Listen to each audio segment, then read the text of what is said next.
여러분 안녕하십니까? 저는 성균관대학에서 동양철학을 강의하는 최일범 교수입니다.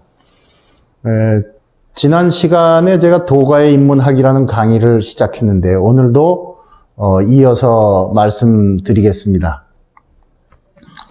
지난 시간에 이제 도가의 인문 정신을 이 두 가지의 개념으로 제가 표현을 했는데요. 첫 번째는 무위 자연이라고 하는 것입니다. 무위라는 개념은 없을 무자에 할 위자.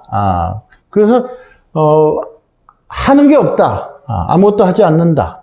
서양에서는 이 무위라는 개념을 inaction, 액션이 없다. 이렇게 번역하는 경우도 있습니다. 그리고 자연, 저절로 된다. 아무것도 할 일이 없다. 이렇게 번역이 될 수가 있겠죠. 그리고 이제 또 하나, 무위, 무불이. 아무것도 하지 않는데 무불이. 되지 않는 게 없다. 하는 게 없는데 그것 때문에 되지 않는 게 없다. 또 이렇게 얘기하는 것이죠. 그러니까 이걸 통해서 보면 도가의 무위라는 것이 결코 아무것도 하지 않는 것이 아니다. 오히려 모든 것을 다 잘할 수 있기 위해서 무위를 하는 것이다. 방법적인 무위다.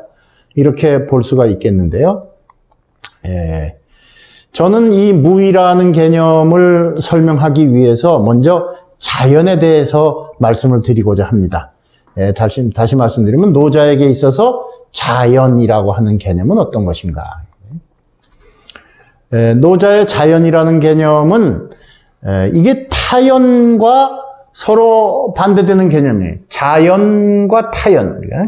타연이라는 것은 여기 타로 인하여 그렇게 되는 거고 자연은 저절로 그렇게 되는 거고요. 그런 차이가 있습니다.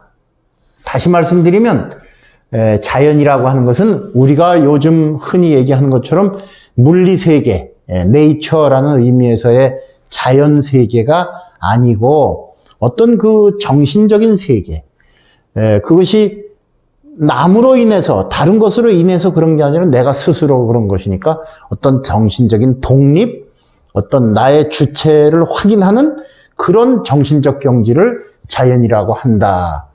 이렇게 말씀드릴 수가 있는데요. 그래도 여전히 어렵다. 제가 학부에서 공부할 때에 자연이란 이런 것이로구나 아주 쉽게 이해할 수 있었던 스토리텔링이 하나 있습니다. 이름하여 어떤 효자 이야기인데요. 요즘은 아시는 분이 별로 없을 거예요. 고형권 선생님이라고 서울대 철학과에서 말하자면 일제시대 때 학위를 하시고 또 그때도 교수직을 하셨던 분인데 유명한 책이 있습니다. 선의 세계라고 하는 책이고 저는 이 책을 통해서 많은 것을 배울 수 있었는데요. 그 책의 690면, 690페이지를 보시면 선과 효라고 하는 에세이가 있습니다. 이걸 읽어보시면 도움이 될 거 아닌가. 오늘 시간이 끝날 때까지 그걸 좀 읽어드리겠습니다. 자, 선과 효, 옛날 효자 이야기예요. 어떤 고을에 이름난 효자가 있었다. 효자문을 세우는 등 인근 사람들의 칭찬의 대상이 되었는데 하루는 이 사람이 효자 순례의 길에 나섰다. 자기 외에 또 효자가 있는가? 내가 최고의 효자인데 다른 효자가 있는가? 보기 위해서였다. 어떤 고을에 이르자 그 동네에 참으로 효자가 있다는 말을 듣고 그 효자가 어떤 사람인가 찾아갔습니다. 그랬더니 때마침 그 효자라는 사람이 집채 더미만한 나무짐을 짊어지고 숨가쁘게 쌀인문 안으로 막 들어서는 참이었습니다. 그 주체 꼴하고 위인이 볼 것이 없으면 물론이에요. 또 한여름이었기 때문에 땀을 뻘뻘 흘리면서 무거운 나무진을 채 부리지도 않고 어깨에 짊어진 채 두 다리를 쭉 뻗고 주저앉으면서 더워 죽겠네. 엄마 물 줘. 하고 부르니까 그 늙으신 어머니가 허둥지둥 냉수 한 그릇을 떠가지고 또 세숫대에 찬물을 떠가지고 와서 아들의 발을 씻어준다, 물을 먹여준다 이러고 있는 것이었습니다. 그러니까 이 아들은 냉수 한 그릇을 단숨에 들이키고 미안해야 하는 기색은 조금도 없이 씻어주는 어머니에게 두 발을 탁 맡기고서 만족스럽게 미소를 짓고 있는 것이었어요. 찾아갔던 효자는 이 광경을 보고 원핵에 망측한 놈도 다 있다.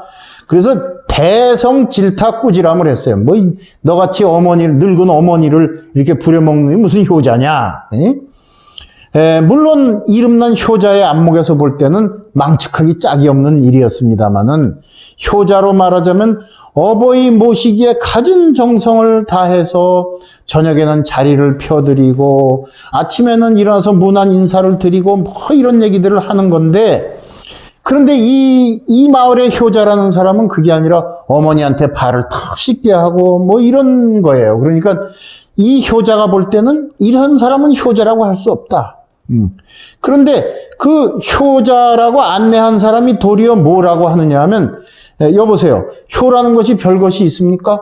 그저 어버이의 마음이 즐거워하는 게 효지. 그 어머니가 아들의 발을 씻으면서 얼마나 만족스러워하고 즐거워합니까? 라고 하더란 얘기예요. 그러니까 우리가 볼 때는 이런 효자야말로 자연스러운 효자다. 하나의 우화가 될 수 있겠는데요. 그러니까 정말 부모를 위해서 자기 분골쇄신 모든 걸 다 바치겠다 하는 사람을 만약 우리가 유교적인 의미의 효자라고 한다면, 만족스럽게 어머니에게 발을 맡기고 어머니가 자식을 닦아주면서 행복해하는 그 모습을 자연스럽게 쳐다보고 있는 이 효자는 바로 도가적인 효자다, 이렇게 말씀드리기가 있겠어요. 여기서 여러분들이 자연이라는 것이 어떤 것인가에 대해서 조금 짐작을 하셨을 거라고 생각합니다. 오늘은 이 정도 말씀드리고 다음에 다시 강의를 이어가겠습니다. 여러분 대단히 감사합니다.